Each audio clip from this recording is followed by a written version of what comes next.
I am Garret Kling, co-executive director of American Ice Theater.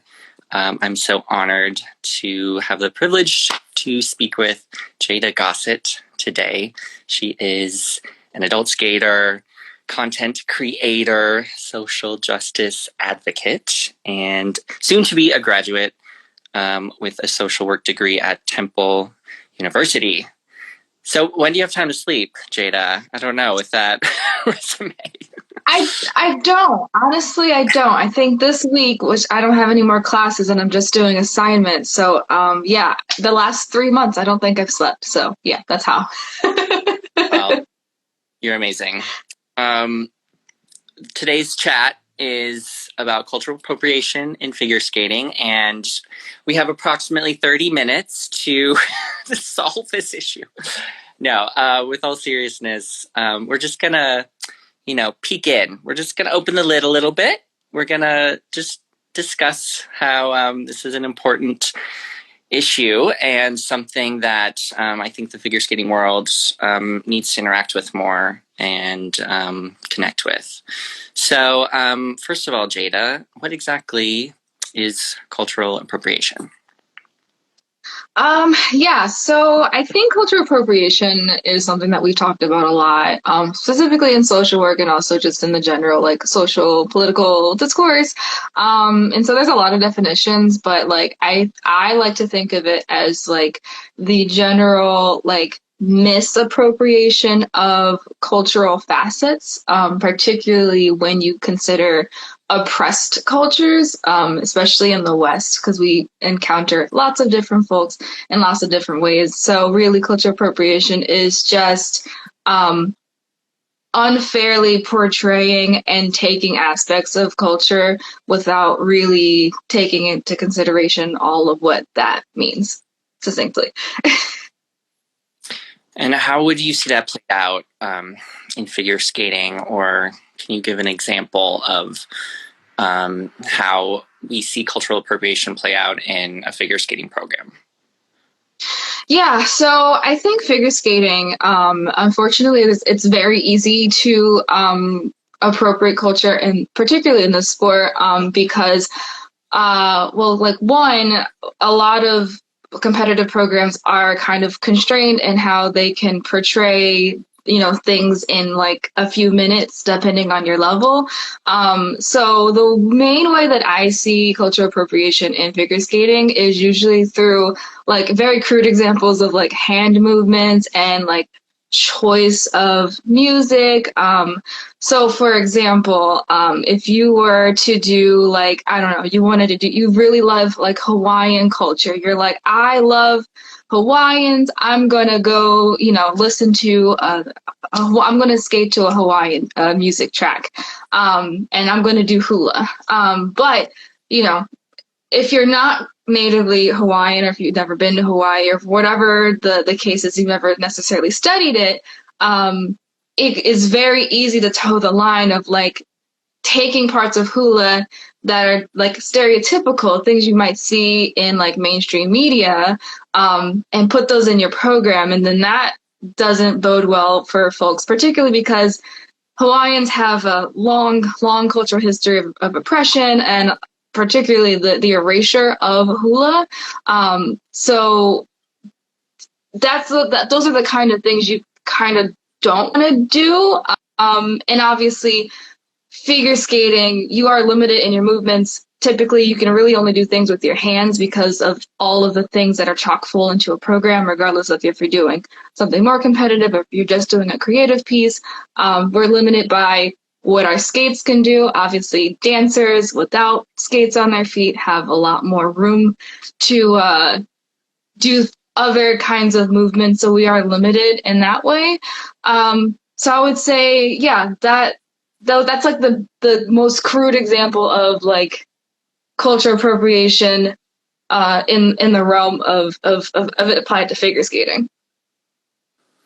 Yeah, as a choreographer, I find this issue come up a lot, and more and more as our culture is becoming more progressive and sensitive about these issues. It's becoming more at the forefront where I might be confronted with a skater who wants to maybe do like a Bollywood program or, a say samurai themed program, something that, is borrowed from another culture. And so, I struggle a lot and need to kind of have specific questions I ask myself before, I decide to do a program like that, or have a team of people to support me to help create this program that, I'm not qualified in many ways to portray, another culture. And so what are some mindful questions, coaches, choreographers, skaters can ask themselves when, thinking about creating a program or the development of their, say, competitive program where, they're borrowing from another culture? Yeah, I think one question that immediately comes to my mind is about the music. What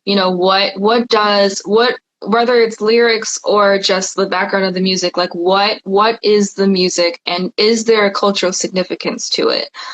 Because like I mentioned with the hula, like there are, some things that are not meant to be portrayed in other venues and other avenues, and it's and that's just kind of the way that some of those cultures portray themselves. So for instance, if you're doing like a Bollywood program, but you choose more sacred Indian music that is really only meant to be used in like ceremonial situations, that would then cause controversy and questioning among the folks who really do identify with that kind of music. So you really want to think about like what is the music that you're choosing, and I mean also like do you have good intentions with it, and are you knowledgeable enough to even kind of dive in to that? Do you know enough about the music or the background of that music to even come to an educated decision on whether to choose it? Another question I have, what I guess skaters, coaches, etc., could have is, what's the story that you're trying to portray in using this culture as the background for your program? Because you have to think about, as I mentioned, a lot of skating, a lot of like different cultures have like hand movements and things like that, which are, when taken out of context, can mean like very different things, and then kind of self-perpetuate stereotypes. And we don't really want to step on the toes of people's cultures, especially when they can be our competitors, they can be coaches, they can be family members, they can be anybody. We really want to keep that in mind and be culturally sensitive. So thinking about the story you want to tell and then how that translates into your choreography is a big thing. And those are, I think any other questions you would really think about really kind of hinge on those two things. And I think the last thing would just be, in considering telling the story of your program, to then, when you start thinking about the concepts for your costume, what story are you portraying for that? And just like the music, what are your intentions in telling the story and the way you're doing it? Because, are you trying to perpetuate more stereotypes that are ultimately harmful to the culture that you're trying to portray?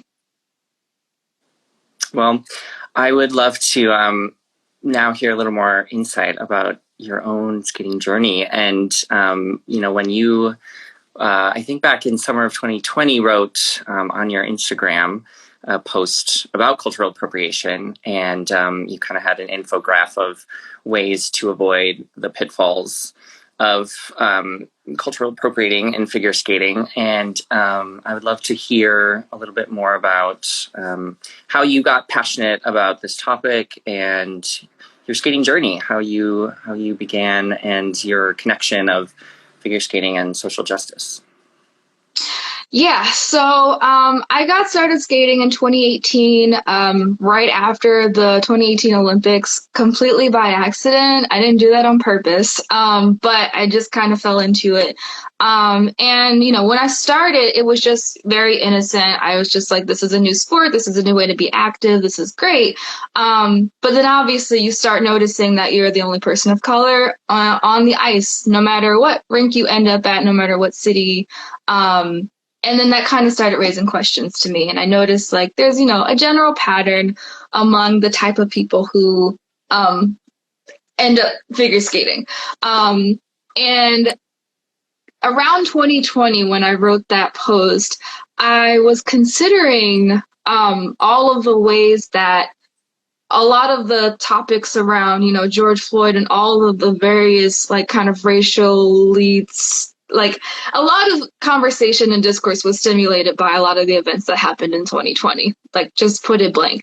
And so I really started thinking about why does this happen at a societal level? And then also like in what ways is figure skating also contributing to a lot of the harm and the thought processes around a lot of these racial tensions and like general like societal oppression. And so like it's really hard for me to enter an ice rink and not consider the fact that I'm the only person of color really at my club at all. And that's kind of where that spark kind of happened, because not a lot of people talk about it, and obviously people want to be inclusive, but they don't really know how. And without people of color in leadership, you don't really think about the ways in kind of diving into how do you build out your membership, how do you build out the folks that you reach out to participate in your club shows, how to pull up if you have like guests for workshops, how do you pick all those things to really make it feel like an inclusive experience? And if you get the same folks to do it over and over and over again, you're not really going to get any growth out of it. So I wrote a post about cultural appropriation and figure skating.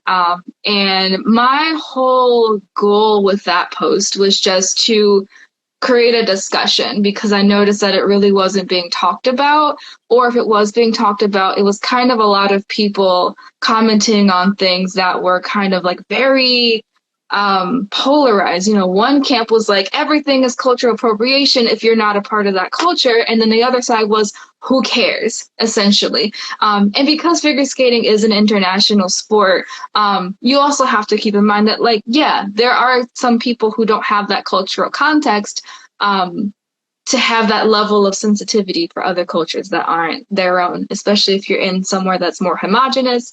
I know the United States is like, a big country full of lots of diverse folks. So what was interesting about that post was it really did create a lot of discussion, and it actually raised a lot of questions. And overall, my advice is, if you're someone within the figure skating world, regardless of if you're a coach, you're a skater, you're an adult skater, you're a parent, a figure skating director, if you're any kind of person within figure skating, I want you to really think about your role in creating a more, I guess, like welcoming environment for diverse identities. And that obviously includes all of the different ways that folks who are involved in diversity, equity, inclusion efforts are, but particularly around culture. Which is just becoming more educated. I think we're so scared of, trying to not offend people, but at the same time wanting to learn more, but afraid to offend because we're asking intrusive questions, or we just don't have the access to the material that would help us kind of get past that, like that point of being afraid to ask those questions. So yeah, I think just being open to having those conversations, and also having the availability of folks who are knowledgeable in all of these things to, come out and talk about these things in a way, and just know that you're not limited to your own identity in your figure skating programs. It's just that you have to do it in a mindful way that really shows that you're taking into account that these cultures are people. These cultures are not costumes. And, you know, you just because you're doing a program about Japanese people doesn't mean that, you know, you can go around, you know, wearing a kimono and chopsticks in your hair. Because that, you know, that it doesn't get us any further. And I think we really should start thinking about progressing figure skating in all levels and disciplines ideologically, because we've already gone so far in the technical and the artistry. And I think we still have like that one space left to go.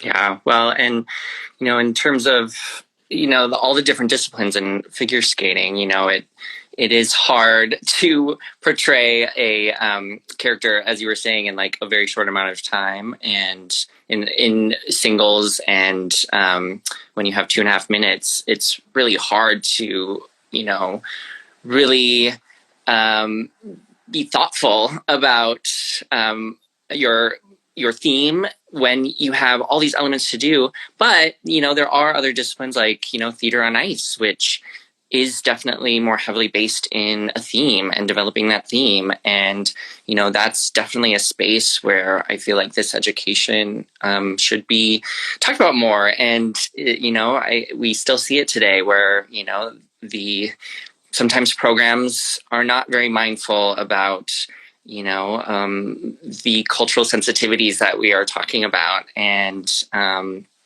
in that discipline, you have so much more time to pay attention to a character. And so, you know, there's these conversations are so important. And thank you for just that like truth nugget of information right there.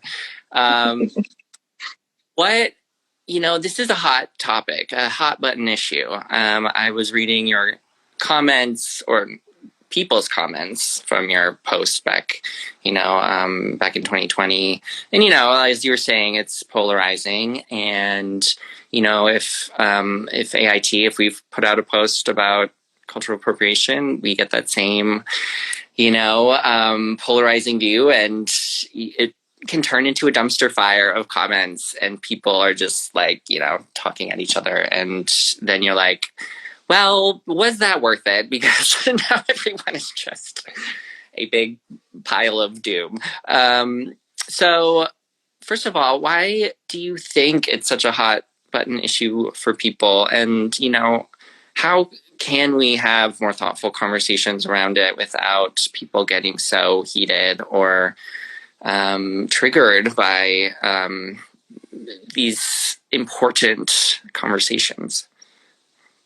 Yeah, I mean, I think honestly, and this is something we talk about in social work a lot, is we don't have this. Well, one, I am completely like open and honest in saying that like I have an American mindset and American framework. So a lot of the things that I talk about and the context in which I talk about them are from a Western perspective. But I think generally, like in the U.S. And generally in the West, we are not encouraged to have conversations about, you know, things that happened in the past and why things are the way they are. And you know, we really kind of like focus ourselves on having, you know, this equal opportunity and, you know, pulling yourself up by your bootstraps, all those things. And so we don't like to think about the fact that there are inequities, and that there is oppression, and that there are cultures who have been trampled upon for centuries. And so I think a lot of the weird contention and polarizing discourse comes from a few places. And one is that we've always been kind of told that we shouldn't talk about politics, we shouldn't talk about divisive issues, and we shouldn't talk about, you know, race, because all of those things just kind of remind us about the bad things that happened in the past, and those things are in the past. But what a lot of folks forget about is that a lot of the things that happened in the past influence what's happening right now. And generally, you know, people don't like to think of that because we feel like we're much more progressed in society. then we are, but that's only because oppression looks differently in 2022 than it did in 1922. And so I think it's really hard to have these conversations, especially on the internet, especially on social media, where you only have but so many words and so much space and so much time, and you can't really have nuanced conversations on the internet. I wholeheartedly think that. And with that in mind, I think that the best way to have these conversations is to keep having them. Like you had mentioned earlier in this conversation, 30 minutes is not enough time to get anywhere in the discussion about cultural appropriation. And I think that's absolutely true. We could talk about this for hours and hours because there's so much nuance in it. So I think the best way of tackling it is just to tackle it one thing at a time. There's a lot of good resources out there that talk about different ways of having meaningful DEI conversations, and applying them to whatever field that you're in. That I think that, I'd like to think that the folks that, all the different federations are working on that, particularly US figure skating. But yeah, I think just keep having the conversations and really taking the space and time to tackle these things one by one, and know that you're not going to magically convert everybody into believing in it, but just having the voices of those who are from those cultures actually come out to educate, and then explaining the significance of those things, I think is the best way. And to not, go immediately at the jugular and combat people for, doing XYZ program, and really using every opportunity to educate folks in figure skating when it comes to cultural appropriation. Yeah, and in terms of this topic, cultural appropriation in figure skating, there's not too much literature or resource specifically out there. I was, as I was preparing to chat with you, I did some Google searching, and there are a few thesis articles out there, and there is a podcast called In the Loop that did an episode on cultural appropriation, and they sort of it was during the 2019-2020 season, and so they kind of dissected some programs that were problematic in that sense, and had a very interesting discussion about it. And so I would encourage people to look up those resources on just a simple Google search, looking more into this topic. But my question to you is, for someone who's really interested in diving more into this topic, not only in figure skating, but in our world and how we communicate with each other and interact with our culture around us, what are some resources we can use and find to dig more into this topic? Yeah, so it's very difficult. I think in general, you make a great point in saying that it's really hard to find info on cultural appropriation and cultural borrowing and everything around kind of how we're trying to navigate this new kind of playing field.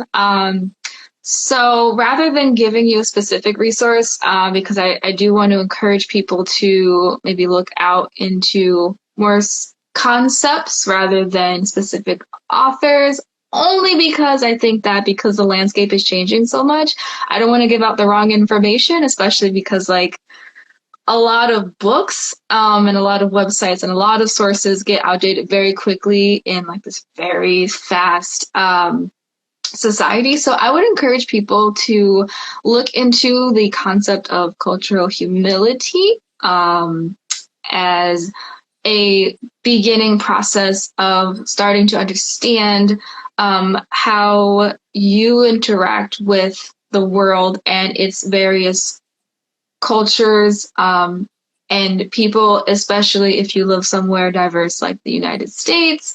And there are a couple Mm, I'm going to refrain from giving out books right now. But if I think of any specifically, I'll be sure to leave them somewhere up on my page.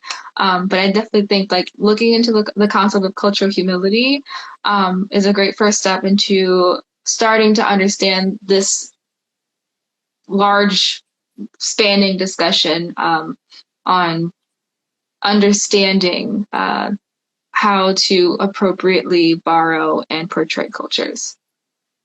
I really, appreciate your response to that, and am fascinated by that term, cultural humility. And I think there's often a lot of fear that comes up around this topic and around, nowadays, because we are talking about it more and because it is more in our conversations and the way we navigate life, like a lot of people, I think, tend to want to withdraw and not deal with it, or just are afraid to even make a program that they fear could be conceived as culturally appropriating, right? Like there's that huge fear about it. And to know that, we are always evolving. Culture is evolving always. And, we might mess up sometimes, but the important thing is the growth and continually educating. And as you're saying, just to, really be mindful about these questions and to start that research and start that process and do it in a community and do it with people who, support that endeavor.